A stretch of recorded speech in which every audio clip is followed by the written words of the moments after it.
Hello, I am back, and today with a rather big and interesting vehicle. I will explain why I think it is interesting, but here's my hand for a comparison. It is a rather big box, and unfortunately, as satisfying as it may be to watch, I will not be breaking the factory seals because the guy at the hobby town I got this at, which was the Hobby Town USA in Omaha, Nebraska, was kind enough to let me look at it first before I bought it, which I appreciated. You know, he offered, and so I kind of felt obligated to do it. So anyways, before I open it, this is the Arrma Big Rock, which is a four-wheel drive electric 1/10 scale monster truck. Some information. The thing I thought was interesting about it is it actually has a stability control system, which basically kind of has like a yaw sensor that detects that the vehicle is, you know, kind of going the way you don't want it to, and it'll automatically counter steer for you. I've never driven a car that had it, or an RC car that had it, and I'm interested to see just how well it works, because I'm interested if it's going to be more of an annoyance than it is a help. But anyways, we'll get it out and look at it.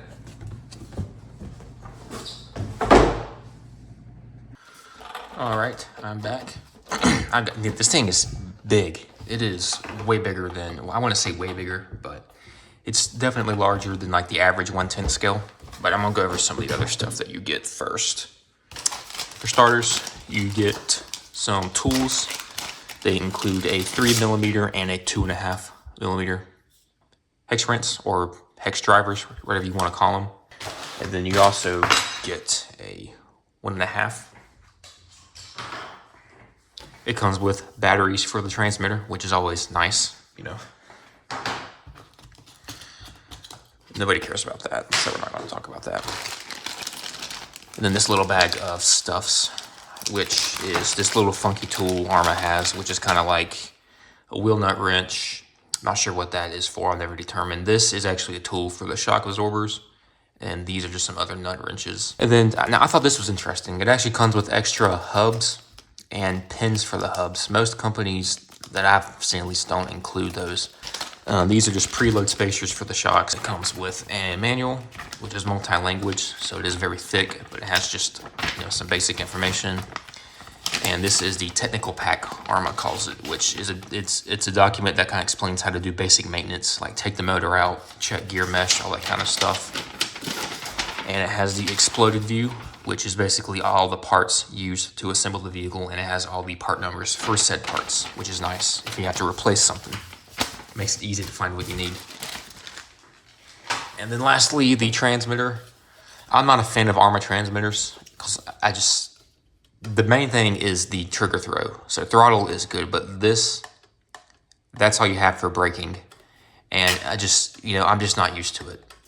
You know, I mean, and they're, you know, entry level. I mean, there's nothing fancy or nice about them. And then this is actually the button used to change the mode on the stability control. So it has four different modes. You have off, and then mode 1, 2, and 3, which is like different extremities basically of how sensitive it is or how much it'll intervene with you.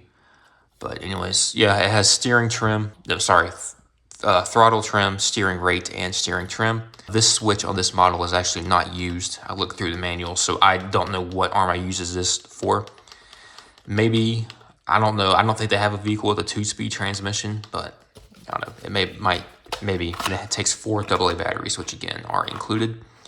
And it is 2.4 gigahertz, which means no long antenna that'll, you know, break off. And here is the truck. Again, the Big Rock is a 1/10 scale four-wheel drive monster truck. It is actually, now I said it was interesting because it's larger than the average 1/10 scale, because the Big Rock is actually based on the Arrma Granite, which was Arrma's kind of original 1/10 scale monster truck. The Big Rock is basically just a lengthened and widened version of the Granite. Just for comparison, this has a wheelbase of about 12 3/4 inches, whereas the Granite has a wheelbase of 11 inches. So it's almost 2 inches longer. And this has a track width of 14 inches, and the Granite has a track width of 13.5. So it's about half an inch wider. Wheelbase is almost 2 inches longer. And the overall length, this overall is about 20 and a quarter inch, whereas the Granite is just 18 and a half. So again, it's significantly bigger than the Granite. Well, as far as what it competes with, as far as Traxxas, because Arrma and Traxxas are kind of the two main. It's like Ford versus Chevrolet. Traxxas doesn't really have a competitor to this because Traxxas's standard 1/10 monster truck is called the Stampede, and Traxxas doesn't have a larger version of the Stampede. So I don't really know what to compare this to as far as Traxxas, because Traxxas and Arrma are kind of the two most relevant competitors in the game, I feel like. So it's, kind of a oddball vehicle, I would say. For starters, one thing the guy pointed out to me at the Hobby Town I thought was kind of cool is that the mirrors are folding. I don't know why. I don't know what purpose that serves on an RC car, but I guess it's a cool detail. And you can see, for starters, the grille. I made a note of this on the Vortex I took a look at. Arrma, I think, does a really good job of designing their vehicles as far as aesthetics. They look way better than Traxxas because they actually look like real trucks. Like, in this front end, I kind of see a lot of Ford F-150 and the new Toyota Tundra. And you can see it's a crew cab. And the rear, what's the rear look like? Oh, it's like funky. That's like a Rivian. I don't know if you know what Rivian is. It's like an electric truck company. They make SUVs too. I could be completely wrong, but that just reminds me like a Rivian for some reason. The little light bar tail light. And it does have a bumper that looks realistic with a license plate. That's cool. Front, no license plate, but you see the nameplate is kind of embossed into the grille, and the brand is embossed in the lower bumper. And now for starters, the suspension is super nice. It's super smooth. And then look at this articulation. I was kind of playing with this earlier. This is not advertised as a rock crawling vehicle, but look at that. You get that much articulation before. That's a solid, probably guess at least like 6 inches. And let's do the rear. It's hard to get this in my camera because it's a really big vehicle. That's a lot of articulation. Now let's get the body off, because this does have clipless body, which I don't really know how it works. I think so in the hood right here, kind of replicates a hood vent. You press that down, I believe, and then the body should come up like that. So press it down, pull up on the front, and the rear, the gooseneck trailer hitch, that's what that's mimicking. I don't know what the correct term for that is called. I don't know what you call those, because I don't own a truck. I never have. Wait, have I owned a truck? I don't think I have. No, I haven't. Yeah, I never owned a pickup truck. I've had a lot of cars, so I had to think about it for a second. And then that's it. So yeah, press that down, and lift up. And again, they offer this in 3 colors, by the way. This dark green, dark blue, and a black. Yeah, anyways, it's a fairly tough body too. You see it's got some reinforced. Wow, that's really nice. Just that reinforcements right here is pretty heavy too. And again, it has, roof rails. That's nice because it'll protect the roof when you're, sliding upside down on paved roads, which I can tend to do a lot. The wing back here, that's all pretty thick. That's pretty thick too. I think that's better. All right, so now let's break this thing down. This is interesting because it is actually a receiver and ESC in one. It's a 2-in-1, and Arrma calls this the 223S system. Basically, it's compatible with both 2S and 3S, with the logic being this is kind of they market this brushless system to beginners. So you can start off on 2S and then eventually upgrade to a 3S battery without having to upgrade your electronics. So you basically get a vehicle that can run on both 2S and 3S, without having to make any changes. And again, receiver and ESC all in one, so you don't have the extra receiver model that you otherwise would have, like on, again, Traxxas vehicles. And this is the brushless motor. It is a 3100 kV motor. kV meaning, so for every volt, it'll spin. So if it's a 3100 kV motor, it means for every volt, it will spin 3100 RPMs. And it's actually interesting because, see, the Stampede 4-wheel drive, for example, that comes with a brushless system, the Traxxas the Valeneon system only has a 2400 kV motor. So this is a faster motor than the Traxxas competitor. I'm comparing the 223S system to like the Traxxas Valeneon found under like 110 scale vehicles. That is also capable of running on 3S. And you can see it looks like the ESC has a fan. It does have a fan. That's interesting. See, Traxxas ESCs don't have fans built into them permanently. You actually have to get a fan as an aftermarket hop-up. And the motor too has a nice aluminum heatsink with a fan on it. That's awesome. It's kind of cool that they include that. And so this model does not come with batteries or a charger, so it is not fully ready to run. But the battery tray uses Velcro, which I find interesting, and it comes with the IC5 connector. That's what this, why is it? That's weird. I can't actually, Anyways, I'm gonna test to see if it tracks this battery will fit. And the reason I want to do that is because I already own Traxxas batteries and a nice Traxxas charger, and I do not feel like buying Spectrums, because they use Spectrum Electronics and Spectrum batteries, Arrma does, and I don't feel like buying their proprietary battery, because, you know, I don't support proprietarism. I know it's ironic seeing I have Traxxas. Traxxas has the wrong proprietary design, but that's what I already own. So I'm actually going to cut this connector off and solder on a Traxxas connector. And I just want to see how well I can get a Traxxas battery to fit in this battery tray.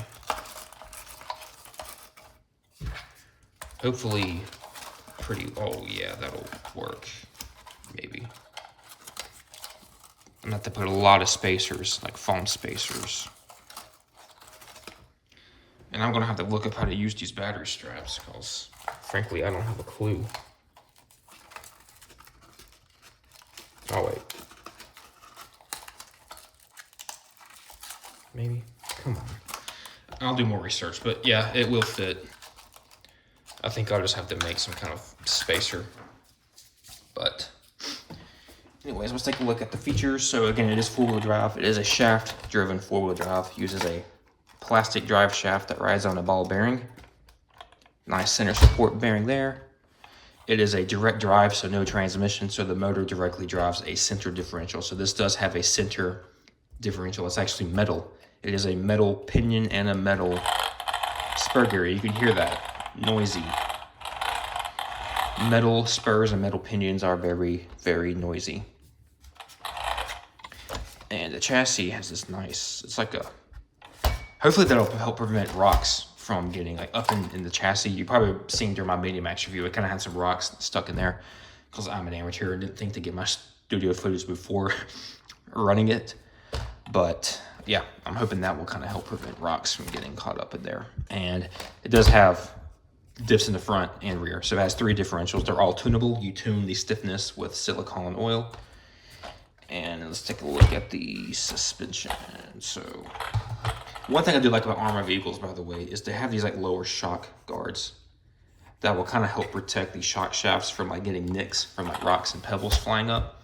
Because what can happen is if you nick that metal shaft, there's a little kind of like silicone seal in the bottom of the shock. And then when you nick that surface of the shaft, every time it goes through that seal, it's a place for oil to seep out. And slowly over time, you will leak out all of your fluid without realizing it until one day you get the dreaded, I'm sure you've seen a car going down the interstate where one of the wheels is like, boom, boom, boom, boom, boom. You know, that's why, because the shock is bad. That happened to my Rustler. I just got so many nicks on the shaft. Eventually all the fluid leaked out so slowly that I never realized it until one day I just noticed one of my wheels just kind of flopping around. But so looks like shock position is not tunable, because this, like, you can, some RC cars have different mounting holes on the lower arms, and that's how you, this is a cheap and free way to tune the stiffness of the suspension, moving it more inboard. Basically the arm has more leverage on the shock absorber, so it makes the suspension softer, moving it out. Sorry, voice crack. Moving it out, less leverage, so stiffer. Arrma did not give you that option, so you can't do that. And it uses plastic slider shafts for the driving the wheels, and it does have adjustable turnbuckles and adjustable camber links, so you can adjust camber and toe. Of course, toe is, so by the way, servo saver does a really good job of saving the servo.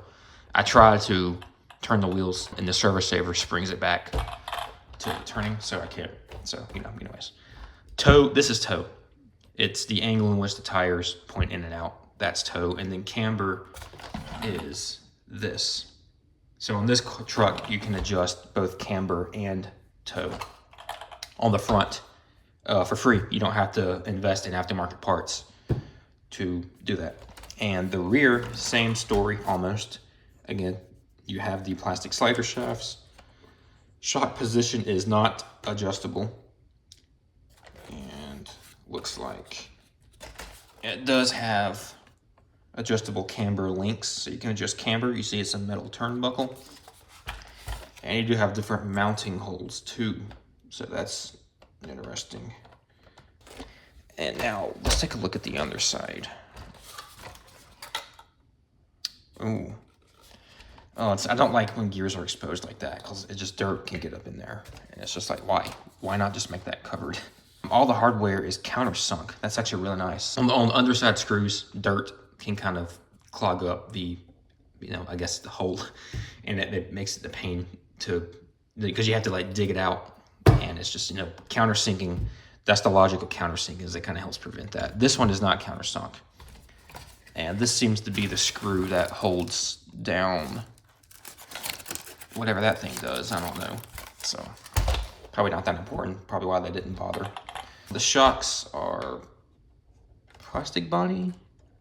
Yeah, plastic body. These are those preload spacers. That's how you adjust the ride height. You just basically preload the springs.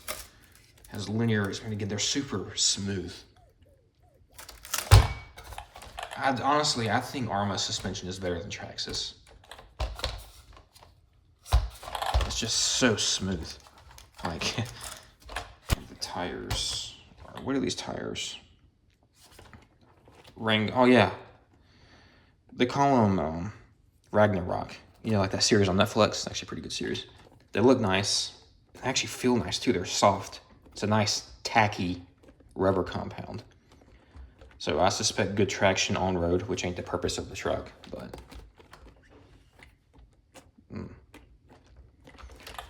kind of makes me worry about tread life though. That's the compromise. If you get nice tire compound, you don't get good tread life.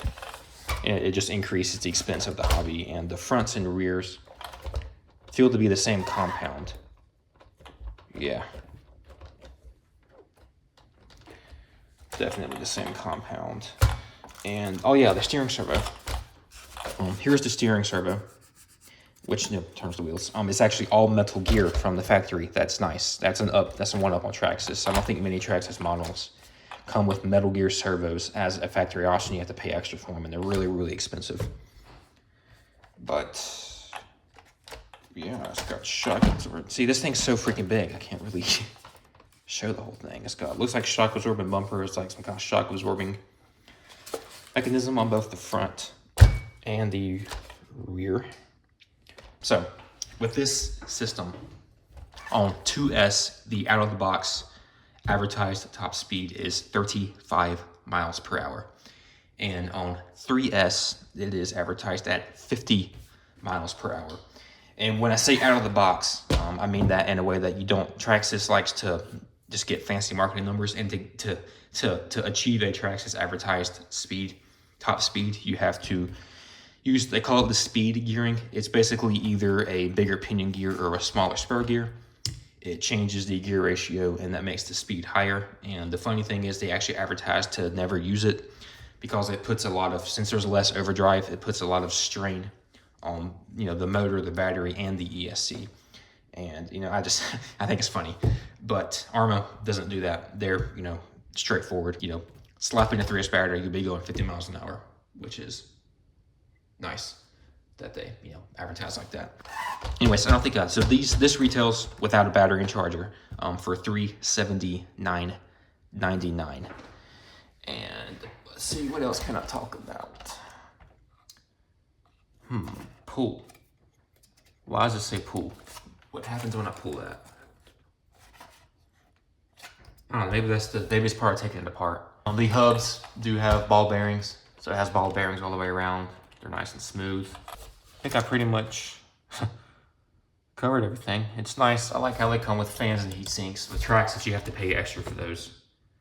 I've never had an issue with my Traxxas vehicles overheating. So, yeah, I don't know. Take that how you will. Yeah, I'm looking forward to running this. Yeah, again, unboxing video is the first impression, so I haven't done much research on it. That's why it's kind of all over the place. The formal review, which I will give on this too, will be a lot more, you know, sensible and logical. Yeah, let's get the body back on. Actually, no, let's not. I want to talk about something. So, with this radio system, with the ESC and receiver being one unit, it is kind of a bad thing for people that are really, really into this hobby and have like big collection of vehicles, because you can actually buy nice transmitters that have multiple model memory. So you can basically program multiple vehicles to one transmitter, only have one transmitter. With this being 2-in-1, it's kind of proprietary. So it's not compatible with programmable transmitters. So it means you're going to have to buy a separate ESC and a separate, I believe you have to, yeah, so you're going to have to basically make further investments to be able to use your nice transmitter. And it's just, you know, I guarantee the reason I did that was cost cutting.